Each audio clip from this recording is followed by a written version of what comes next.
मेरा नाम है काला, अरविंद काला। मोदी साहब का एक दावा है कि उनके राज में हिंदुस्तान ने बहुत तरक्की की और अब हम अमृत काल की तरफ बढ़ रहे हैं। तो मैं मोदी साहब से एक ही चीज़ पूछना चाहता हूँ। मेरा सवाल ये है, अगर हिंदुस्तान इतनी तरक्की कर रहा है और अमृत काल के बीच में हैं हम, तो हिंदुस्तानी हिंदुस्तान छोड़ के भाग भाग क्यों रहे हैं? अरे जनाब, ऐसे दौड़ रहे हैं हिंदुस्तान से जैसे हिरन दौड़ता है भूखे शेर से। ये हाल है। अब मैं आपको क्या एक आंकड़ा देता हूँ। मैं एक जो जो आपको चौंका देगा, आपके कान खड़े हो जाएंगे। जनाब, आप यकीन करेंगे मेरा कि हर रोज अमेरिका 265 हिंदुस्तानियों को पकड़ता है। हाँ, हमारे हिंदुस्तान के हिंदुस्तानी। क्यों? क्योंकि वो अमेरिका बिना वीज़ा के गैर कानूनी ढंग से घुसने की कोशिश करते हैं। रोज 265, मतलब अगले 1 घंटे में 11 बंदे पकड़े जाएंगे वहाँ। अगले 2 घंटे में 22। ये हाल है मोदी साहब के अमृतकाल के।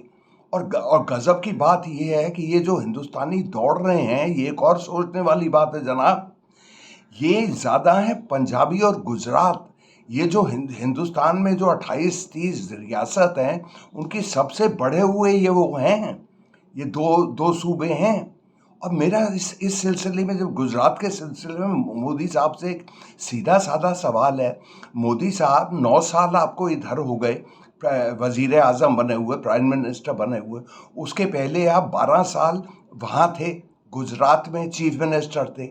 और उसके बाद भी पिछले 21 साल लगातार आपकी बीजेपी सरकार रह रही है। तो क्यों दौड़ रहे हैं गुजराती वहाँ से? तो आपका अमृतकाल कहाँ गया? अपने सूबे में जब नहीं है तो पूरे हिंदुस्तान में कहाँ से आएगा? अब मैं आपको दो दो किस्से सुनाता हूँ जिसको सुन के आपकी आंख गीली हो जाएंगी। कुछ महीने पहले की बात है। अच्छा, पहले ये समझा देता हूँ मैं कि किस तरह से जाना होता है। अच्छा, इसको मैं इसी चीज़ से जोड़ देता हूँ। जो हिंदुस्तानी जो जहाज़ था जिसको फ्रांस ने रोका, वो तो एक सीधा साधा था। 303 हिंदुस्तानियों का ऐसा इरादा बना कि वो अमेरिका में अपने को घुसेड़ देंगे। तो उन्होंने क्या किया, एक रोमानिया से एक जहाज़ किराए पे लिया। भाई, जैसे हम ऊबर लेते हैं, टैक्सी लेते हैं, तो ये हवाई टैक्सी होती है। तो वो आ गया जहाज़ अबू धाबी से। अच्छा, उनको उड़ना था निकारागुआ। अच्छा, रास्ते में वो पेट्रोल के लिए रुक गया वो जहाज़। फ्रांस में जैसे हम लोग किसी सफ़र में निकलते हैं, हम अपनी गाड़ी में पेट्रोल भरवा देते हैं। तो वहाँ पे जब वो पुलिस ने उनको देखा, तो उन्हें कुछ दिमाग में शुबह थी कि कुछ गड़बड़ तो नहीं हो रहा। तो उन्होंने, फ्रांस वालों ने हिंदुस्तान को खबर की।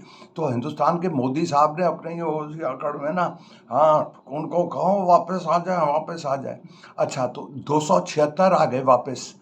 अच्छा जनाब, ये लोग तो बिल्कुल ही लुट गए। और जो बाकी जो 30 थे, वो रह गए फ्रांस में। उन्होंने पनाह मांगी, असाइलम, कि यार वहाँ पे हमारा खून ना हो जाए, हमारी जान को खतरा है। तो गोरे होते हैं, बड़े वो होते हैं, बहुत रहम होता है उनके दिल में। उन्होंने रोक दिया और 276 वापस आ गए। अरे जनाब, इनको कोई ले जा नहीं रहा था, राजी खुशी अपनी मर्जी से जा रहे थे। अगर मुझे कोकेन चाहिए तो मैं कोकेन कहाँ से लाऊंगा? मैं तो भाई जो कोकेन बेचता है उससे लाऊंगा ना।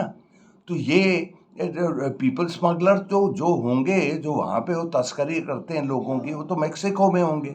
अच्छा, इनका जहाज़ उड़ रहा था, ये हिंदुस्तानियों का, ये उड़ रहा था आबू धाबी से निकारागुआ। निकारागुआ को आप एक वो नज़र मार लीजिएगा नक्शे पे। वो सेंट्रल अमेरिका में है। और निकारागुआ और अमेरिका के बीच में 3 मुल्क पड़ते हैं। एक होंडुरास है, एक ग्वाटेमाला है और मेक्सिको है। उसके बाद मेक्सिको का सरहद शुरू होता है अमेरिका से। तो टूरिस्ट वीज़ा का इतना ज़्यादा नहीं रहता। तो इन लोगों ने तो सारे पैसे दे दिए। भाई, निकारागुआ का किराया भी दे दिया, हवाई जहाज़ के किराया भी दे दिया, खर्चा भी किया अबू धाबी जाने में, अपना मकान बेचा, अपने गहने बेचे, हो सकता है अपनी ज़मीन बेची, यही कि इतनी पैसे जोड़ के हम वहाँ पहुँच जाएंगे। और उनको तो आपने बिल्कुल ही कंगाल कर दिया मोदी साहब। इनकी तो छुट्टी हो गई जो वापस आए हैं।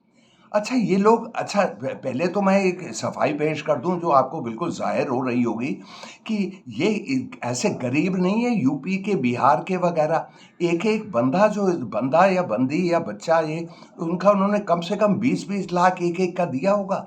अबू धाबी जाओ, ये लो, निकारागुआ का पासपोर्ट लो, वहाँ से ग्वाटेमाला जाओ, ग्वाटेमाला से होंडुरास जाओ, होंडुरास से मेक्सिको बॉर्डर पहुँचो, और वहाँ वो जो लोगों की तस्करी करते हैं, वो वही पीपल स्मगलर जिनको कहते हैं, उनको भी तो एक मोटी फीस देनी पड़ती है और पहले से ले लेते हैं। और ये हाल है हिंदुस्तान के। और ये गुजराती और पंजाबी ज़्यादा हैं जो ये अपने को अपनी तस्करी अंदर कर देते, अपने को स्मगल कर देते, अमेरिका पहुँचे, ऑस्ट्रेलिया पहुँचे। और ये दो कहानी है गुजरातियों की, आप सुन के आपकी आंखें गीली हो जाएंगी। एक मियाँ बीवी और एक बच्चा था उनके पास, बच्ची थी या बच्चा जो, तो वो तस्कर उनको वहाँ मेक्सिको बॉर्डर तक ले गए। मेक्सिको और अमेरिका के का 3000 किलोमीटर है, जहाँ पे कहीं कहीं पे दीवार है, दीवार 30 स्टील की दीवार 30 फुट ऊंची।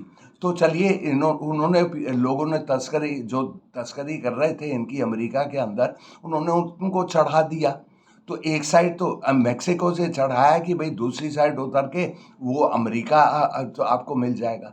अच्छा, वो दीवार के ऊपर से ऐसा ऐसा इत्तेफाक रहा, हादसा रहा कि उनका जो आदमी था वो मेक्सिको की साइड गिर गया 30 फुट से, वो मर गया। और उसकी बीवी और बच्ची दूसरी साइड अमेरिका में गिरे, अमेरिका की इसकी सरहद पे, मतलब वहीं उन्हीं की ज़मीन पे। तो उस माँ को तो बहुत चोट आई, बच्ची का क्या हुआ मुझे ये मालूम नहीं। और दूसरे एक और कहानी मैं गुजरातियों की सुना रहा हूँ, कुछ महीने पहले की बात है कि कनाडा से वो अमेरिका अंदर आ रहे थे, और बर्फ़ का टाइम था, एक टोली के साथ, एक गुजरातियों की टोली रही होगी, एक मियाँ बीवी और दो बच्चे थे छोटे। अच्छा, बर्फ़ थी बहुत ज़बरदस्त, वो थक गए होंगे या बीमार पड़ गए होंगे या वगैरह, वो चल नहीं पाए या बिछुड़ गए अपनी टोली से, और वहीं पे वो फ्रीज कर गए, मतलब बर्फ़ बन गए, चारों के चारों मर गए। ये हाल है। अरे क्या क्या मैं आपको बताऊं, यहाँ से तो ऐसे दौड़ रहे हैं। और ये क्यों क्यों दौड़ रहे हैं हिंदुस्तान से? अरे मायूसी, आगे इन्हें अंधेरा नजर आता है। वही जो लोग जा रहे थे और जिनको मोदी साहब ने रोका और बिल्कुल उनको उनका कबाड़ा कर दिया, ये लोग सारे कुछ, इनको अंधेरा ही अंधेरा दिखता है। यहाँ नौकरियां नहीं है, ये नहीं है, नहीं तो क्यों दौड़ रहे हैं? क्यों हिंदुस्तानी दौड़ रहे हैं? हर हर दूसरा तीसरा मेरा दोस्त है, बड़े रईस लोग हैं, मेरे जैसा कंगाल तो है नहीं मेरे दोस्त, वो सब रईस हैं। वो सब बात करते हैं गोल्डन वीज़ा। अब दुबई देता है, अगर आप मालदार हो तो दुबई आपको एक गोल्डन वीज़ा देता है, आओ जाओ जितना, इतने करोड़ लगा दो या प्रॉपर्टी खरीद लो वगैरह वगैरह। तो इस तरह से भागते हैं, दौड़ रहे हैं, दौड़ रहे हैं। अरे पिछले ये क्या कहते हैं, पिछले 2-4 साल में करीब 7-8 हज़ार HNWIs निकल गए हैं। वो बाहर बाहर बस गए हैं, वहाँ के शहरी बन गए हैं, शहरी मतलब सिटीजन, वहाँ के शहरी बन गए हैं। 7-8 हज़ार, जो बहुत रईस लोग हैं। और बहुत रईस आदमी की क्या वो वहाँ पे डेफिनेशन है, उनकी डेफिनेशन ये है, एक बंदा जिसके पास 8 करोड़ हो रुपए, $1 मिलियन, जिसको वो लगा सके, जिसको मतलब उसके पास खर्चने लायक है कि छोटी सी बिजनेस शुरू कर दे, या ये ऐसे भाग रहे हैं रईस लोग, और बाकी गोल्डन वीज़ा ले रहे हैं। अरे सर, हर जगह सबसे सबसे बड़ा वो तो है, अमेरिका जाओ, कनाडा जाओ, ऑस्ट्रेलिया जाओ, इटली जाओ, इस किस्म में न्यूजीलैंड जाओ, हर बंदा कहता है यार बस निकल जाऊं, मैं यहाँ निकल जाऊं। ये हाल है मोदी साहब आपके अमृतकाल के। आप यकीन करेंगे नाजरीन कि 2400 हिंदुस्तानियों ने हिंदुस्तानी शहरी पासपोर्ट अपना कुर्बान करके चाइना का ले लिया है, चाइना के शहरी बन गए हैं। रोमेनिया, इटली, हर जगह ऐसा हो रहा है। अरे जब आपके पैसे वाले लोग जा रहे हैं, जब आपका पैसा जा रहा है, जब आपके अकल वाले लोग जा रहे हैं, तो अमृतकाल कहाँ से? कौन आपको बनाएगा? तो आपके पास तो बस बिहारी और यूपी वाले और मध्य प्रदेश और ये वो ही रह जाएंगे। तो बाबूजी भूखा हूँ, ये हाल है। इतने बुरे हाल हैं हिंदुस्तान के। अब वो ब्रिटेन ने फिर एक और रोक लगाई हुई है कि हिंदुस्तानी स्टूडेंट जो होगा अपनी फैमिली नहीं ला सकता। और हम ये हम सोचते हैं कि बहुत बहुत चाहते हैं। और अब और ब्रिटेन के सिलसिले में एक और बात बताता हूँ। उन्हीं के इमिग्रेशन वालों से कहते हैं रोज 7 हिंदुस्तानी पकड़े जाते हैं। देखिए, अगर आप वो ब्रिटेन का नक्शा देखेंगे, वो एक टापू है, टापू जजीरा आइलैंड जिसको कहते हैं। और वो उनके बीच और फ्रांस के बीच में होगा 10 किलोमीटर 30 किलोमीटर का फासला। तो वो ये जो लोग, ये हिंदुस्तानी जो ब्रिटेन घुसना चाहते हैं, ये वो उन किश्तियों में जाते हैं जो जो कई दफ़ा डूब भी जाती हैं। मतलब लीक हो पानी आ जाता है, उनमें मर जाते हैं वो। कभी लहरें उनको उड़ा देती हैं।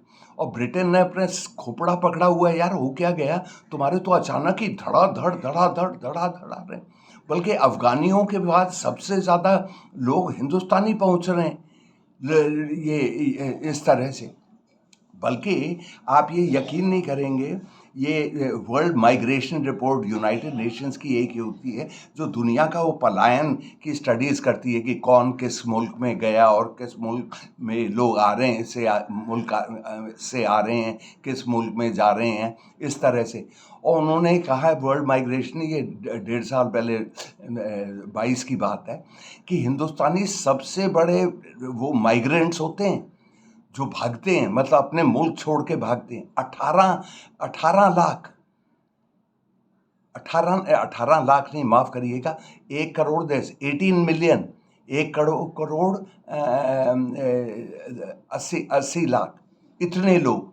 और चाइना का नंबर है 10 मिलियन।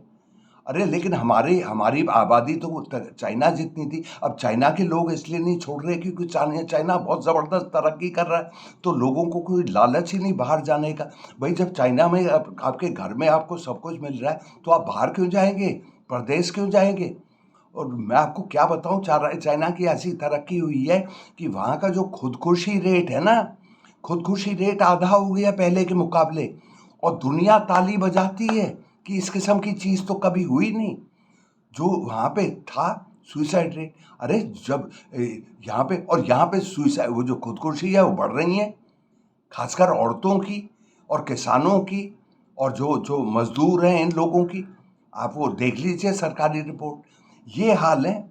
और ब्रिटेन में तो ऐसा हिंदुस्तानी को इस तरह से उसकी जो तस्वीर है उन इमिग्रेशन की, ये तो कूड़ा है। मेरा एक दोस्त है दिल्ली में रईस डॉक्टर है, बड़े पैसे वाला आदमी है, जो बिजनेस क्लास गया है ब्रिटेन, हीथ्रो पहुंचा।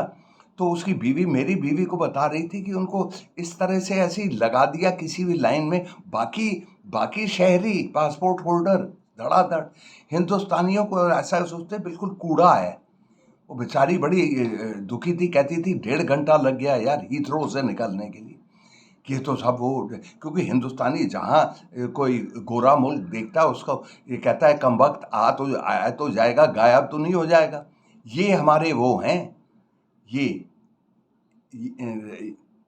ये हमारे हाल हैं। तो और मोदी साहब का ये अमृत काल और ये काल और वो काल, अरे बातें ही बातें, बातें ही बातें, कुछ होता तो है नहीं। तो सारे लोग तो रोते रहते हैं, आपको स्कूल में दाखिला नहीं मिलता, कॉलेज है नहीं, बेबसी में आदमी बाहर जाता है, बाहर के से वो भगा देते हैं। तो फिर वो इसी तरह से इनकी, और ये पंजाब के वो जो लोग थे जो बिल्कुल ही लुट गए। अरे वहीं पे उनके 20 लाख खर्चा कर दिया है, हिंदुस्तान से फ्रांस तक पहुंचे और वापस आ गए दुम दबाकर। अब वो जो ना घर है, ना गहने हैं, ना पैसा है, ना कुछ है, कंगाली, ना नौकरी। अरे ये हाल है हिंदुस्तान के, ये हकीकत। तो हमें अपने को शाबाशी नहीं देनी चाहिए, हम इतने ज़बरदस्त हैं, ये हैं। खासकर जैसे मोदी साहब का सबसे बड़ा चमचा जयशंकर, अरे हम कि दुनिया में फैले हुए हैं, दुनिया में फैले हुए हैं। दुनिया में इसलिए फैले हुए हैं कि यहाँ पे कोई आगे भविष्य नहीं है, अंधेरा ही अंधेरा है। तो लोग कहते हैं भाग जाओ यहाँ से, वहाँ पे शायद शायद तुम्हें थोड़ा सा फ़ायदा हो जाएगा। हिंदुस्तान में तो कुछ नहीं रखा, ये पूरा ख्याल है हिंदुस्तान का। अच्छा साहब, तो ये है, अच्छा ठीक बात बोल रहा हूँ। और ये जो सारा का सारा डेटा है 100% पक्का है। वो मैं नकली काम नहीं करता। अच्छा, तो आगे अपने दोस्तों को सबको भेजिए और सब्सक्राइब करिए मेरे चैनल को। तो मैं फिर रुखसत होता हूँ, तो खुदा हाफिज़।